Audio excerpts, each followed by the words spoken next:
It's time now for the Success is Subjective podcast. Here is your host and therapeutic consultant for young adults only, Joanna Lilley.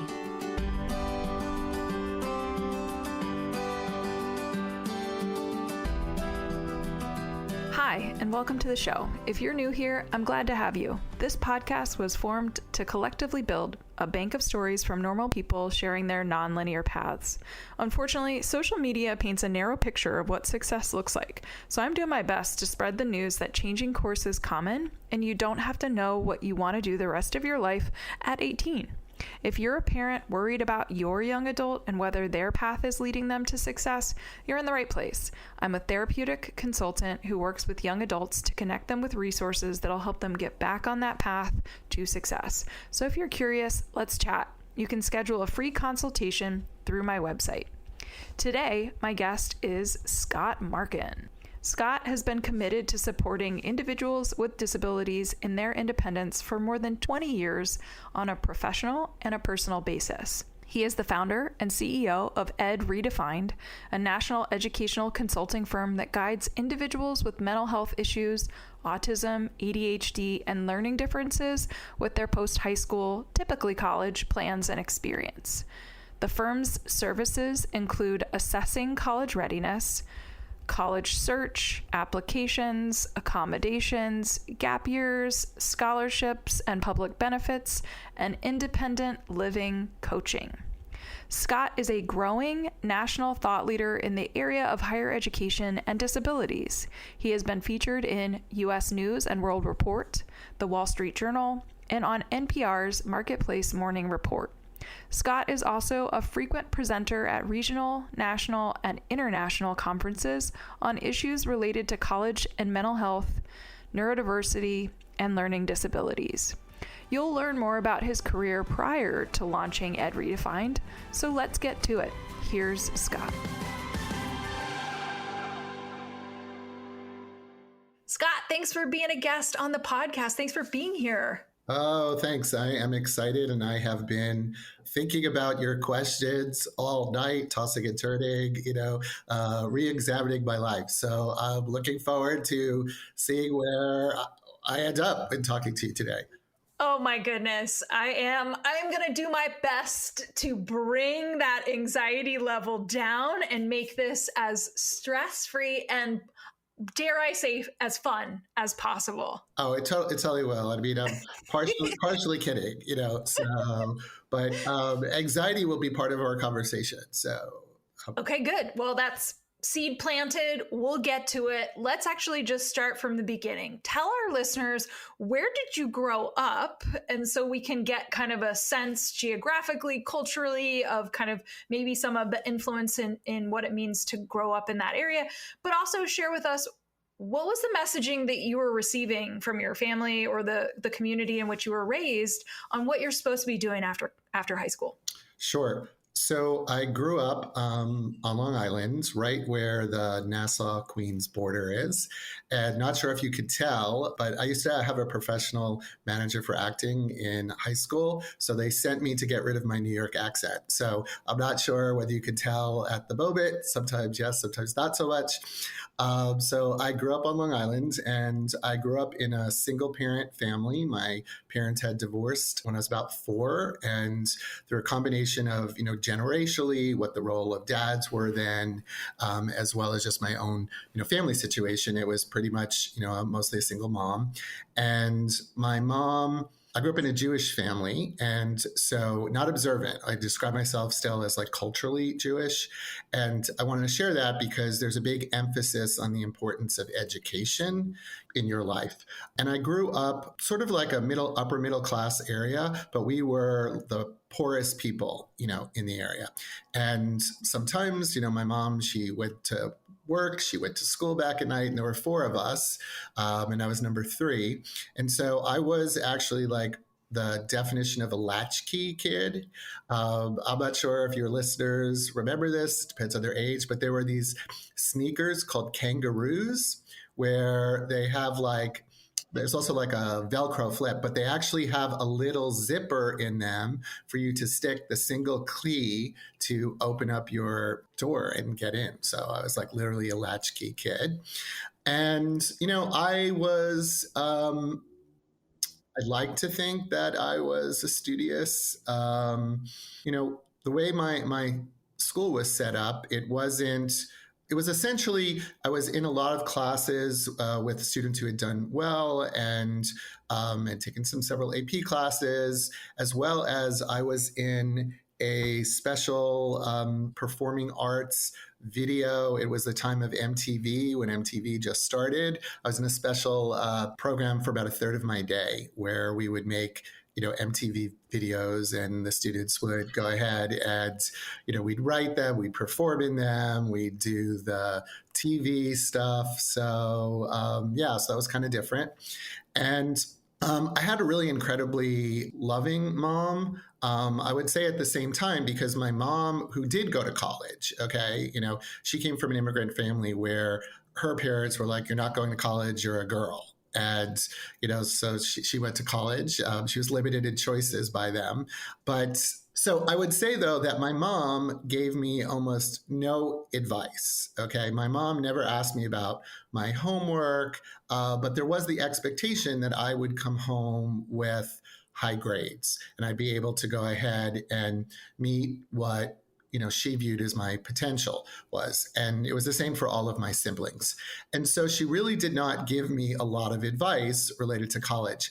I actually could say one time she said to me, "Scott, I haven't seen you study for the SATs. Are you planning on studying?"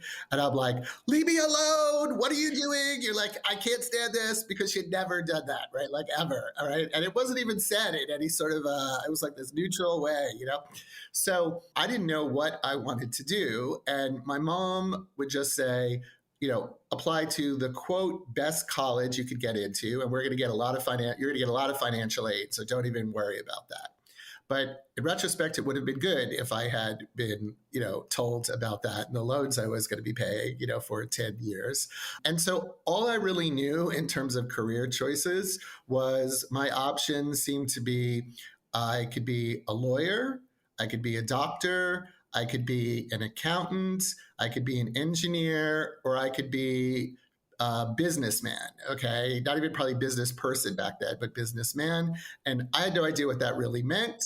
All right. But that kind of seems like that would fit me because the other four were just not a good fit for me. So. Oh my gosh. Okay. And I'm just like picturing too, like I'm over here chuckling because I'm like, my hope for children nowadays, right? 2024 and beyond is that when they're in elementary school and they're learning about different career paths, that it's not limited to these, like, here are your 5 choices and this is the path and that's it. It's exposure to understanding, oh my gosh, there's so many different types of careers nowadays. But I'm over here just chuckling because even though there's an age gap between you and I, it's small, barely. But I do remember having very similar kind of a very similar exposure or mindset to what types of jobs can I have. And as a woman, I think that there's a difference too. Is like you should be a teacher, right? Like female, like there was so much drive towards women in education. But I digress. This is not about me. This is about you. So then tell us, right? Obviously, you let us know that you did go to college because you talked about your loans. So maybe just segue to what did you do and kind of what was the path that you took from there? From going to college or after college?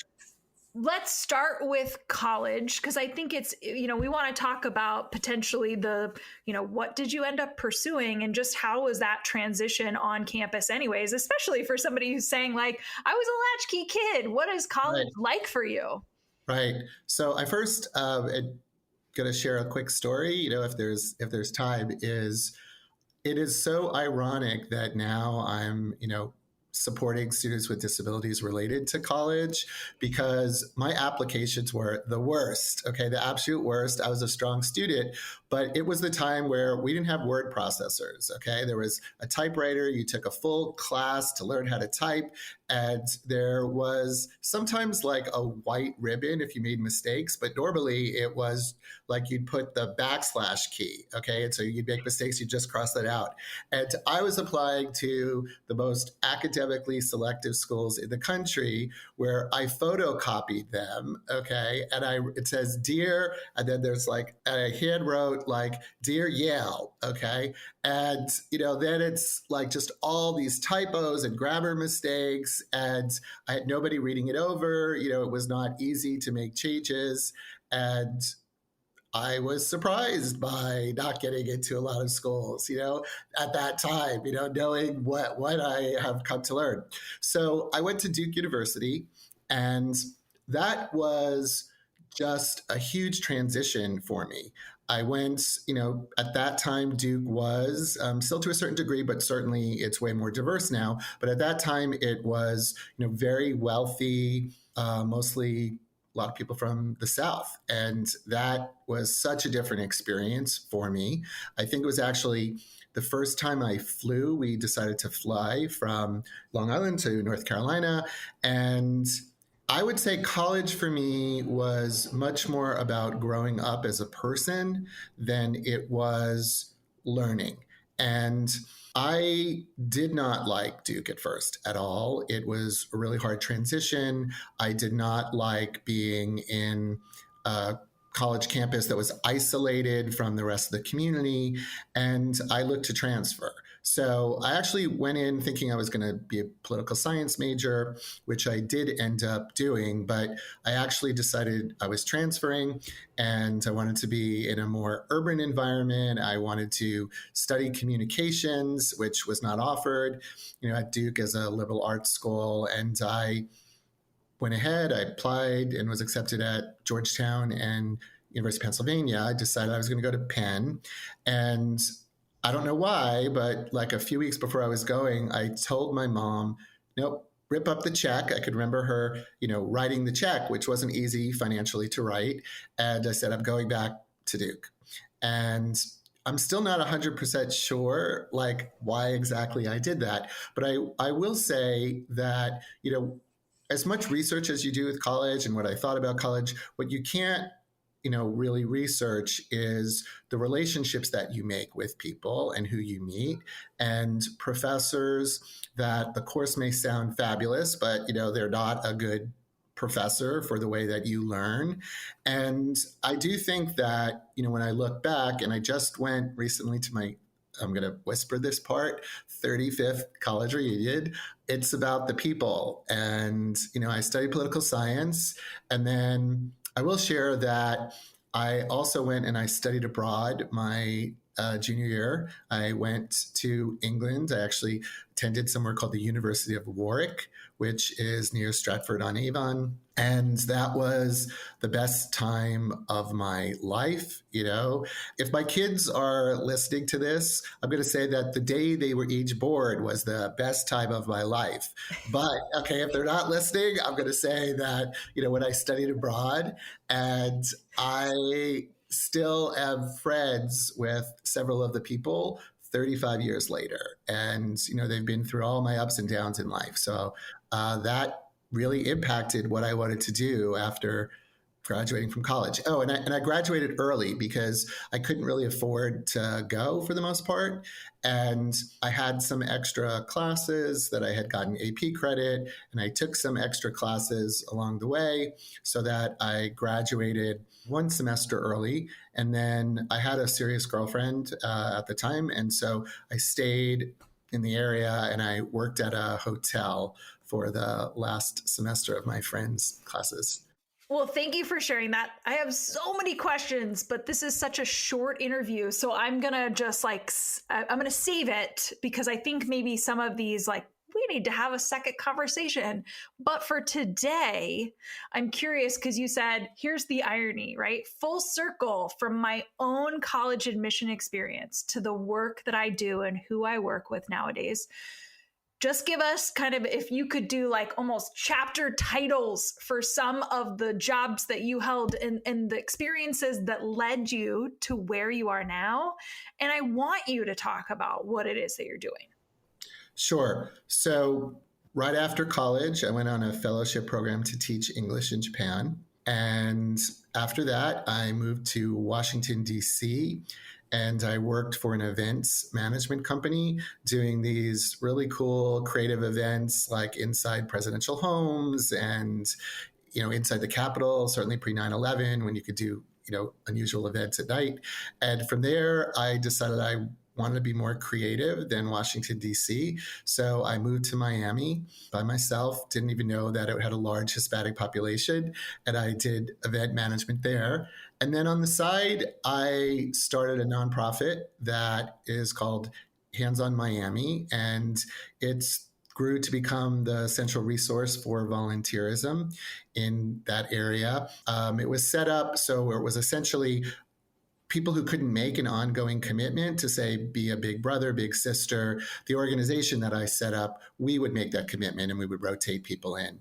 And it grew to a core of 10,000 people. And eventually, before it had a life cycle and it ended, it had about 100,000 volunteers. Wow. So that, I just say that, and that's more than the chapter, because what it really taught me a lot was about using my skills to do more than I could do just on my own and being able to motivate and engage other people. And so I quit my job doing events management and I ran this nonprofit.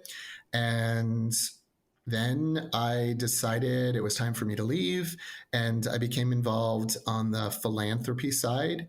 I created a nonprofit consulting business, and I did work with board development, but I also did work. It was a time where something called cause-related marketing was really popular. If you buy, one cup of coffee versus the second one, and the second one gives money to the rainforest, I would help match nonprofits and corporate sponsors. And I then had children, and I discovered when my son was about 3 years old that he had some disabilities, and that really changed the trajectory of my career and a lot of what's been in my life. It was a time where we had email, but not the way you could work remotely you can now. And my consulting business was national, and my now ex-wife said, you need to have a local job, based on our situation. So stopped that, and I got a job for a client running a philanthropy association of charitable foundations, corporate giving programs from Palm Beach to Fort Lauderdale, Miami, and the Keys. And I did that for a while until, one, the economy got bad and my organization merged. And then also realized that there's a lot in Florida that's nice, but it doesn't have the resources that my son needs. So from there, I moved to the Washington, D.C. area. And that, I think, right, you're still in that area, and it segued you to being able to transition to now. What is it that you're doing? Sure. I'm just going to say one quick thing before that is that I stayed in the nonprofit sector when I came here, but I decided to make a change. Like many people, I combined my professional management experience with my personal passions based on my family life. And I became CEO of one of the larger mental health providers in the Washington, D.C. region, as well as I led an organization that provides residential daily living supports for individuals with intellectual and developmental disabilities and youth transition programming. And I combined all of that with my own personal journey of my son, who was in 5 years worth of therapeutic programs, step downs, going to college. And what I saw is that there are so many people who could be successful in college. I don't just do college, but that's the main part of what I do. And either they don't know what type of support that they need, the schools don't have the support that exists. And, college is perhaps for many people the most expensive decision that they will ever make, right? And there's a high percentage, but there's a higher percentage of people with disabilities who, don't graduate, don't return to school compared to people that, do not have disabilities. And I really felt that I could make a difference and help people to be more successful and succeed. Now, not everybody needs to go to college, and that's part of the work that I actually do, is to help, people determine that. But I look at my work as I am working on an individual level with students. However, I look at the mission of my work as much bigger than that. And it's why I, am very actively involved in some national efforts around higher education and disabilities. Specifically, I focus on individuals who are neurodivergent, autism, ADHD, as well as individuals with mental health issues, including significant mental illness, as well as learning disabilities. And I hope that I am able to, support individual people, but also push the conversations that we need to have, particularly around mental health issues, to another level across this country. Thank you for the work that you do. Thanks for sharing the story of like that path getting you to where you are, but also just like, I have such significant gratitude for the work that you do, like you said, on an individual level, but also because of your experience. I think, working in larger systems, then you understand that it's also about systemic change, education, awareness. And so I think that just puts you in such a perfect place for doing the work that you're doing, kind of twofold. So thank you, thank you, thank you. I appreciate it. And there's so much more that I want to do, so I hope that I'll be able to. Well, I'm going to use that as a call to action for people to reach out to you, to maybe even as a follow-up, right? Curious to learn about you, see if you can be a support for them, whether it's a parent reaching out or a student reaching out, but also just anybody that is curious to know you and also curious to kind of hear what else is on the horizon for you, Scott? What else are you doing to, what's going on? Anyways, here's my final question for you. Now that you've shared everything from literally being raised by a single parent through your own educational, parental, employment history, leading to you landing where you are now, doing the work that you're doing, do you see yourself as successful? So that's a great question. Maybe that's what I've spent last night tossing and turning, is I think many days I do feel successful, and there's some days I don't feel successful. In terms of, I've really been looking at how do I define success? And, 30 years ago, I had a vision of what my success will look like. And my success is different now. And I am finding more success because for being in the nonprofit sector for 20 plus years, change is really slow. And so success, is a lot more on a micro level. And I'm also working, on my own definition of success and not always being so hard on myself.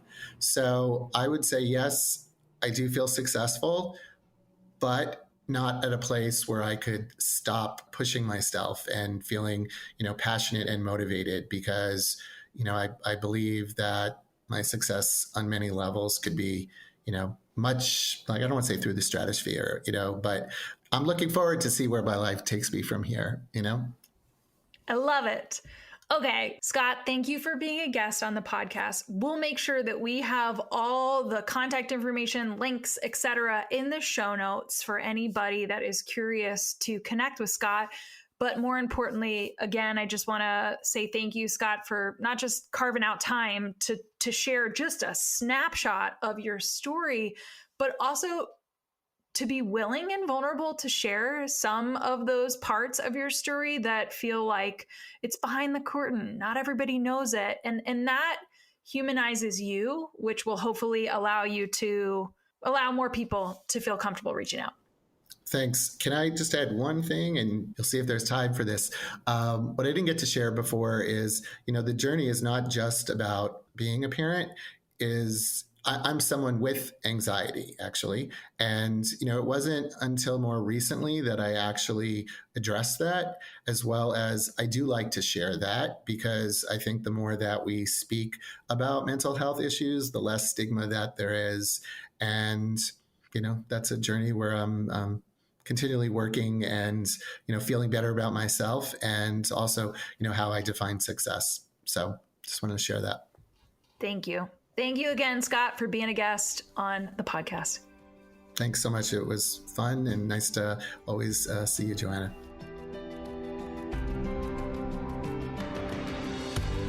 That's it for this week's Success is Subjective episode.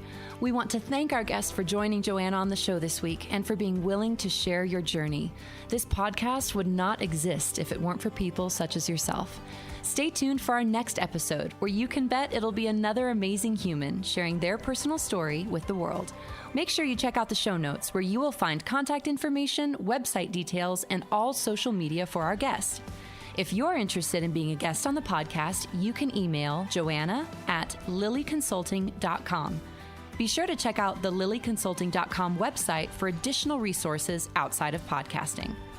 Now, if you're listening to the show on Apple Podcasts, please subscribe. And while you're at it, feel free to leave a review. You can also download to listen to the Success is Subjective podcast on other popular podcast apps, such as Audible, Google Podcast, iHeartRadio, Spotify, Stitcher, and TuneIn Radio. Thanks again for listening in, and remember, there is no single path through life. Success is what you make it.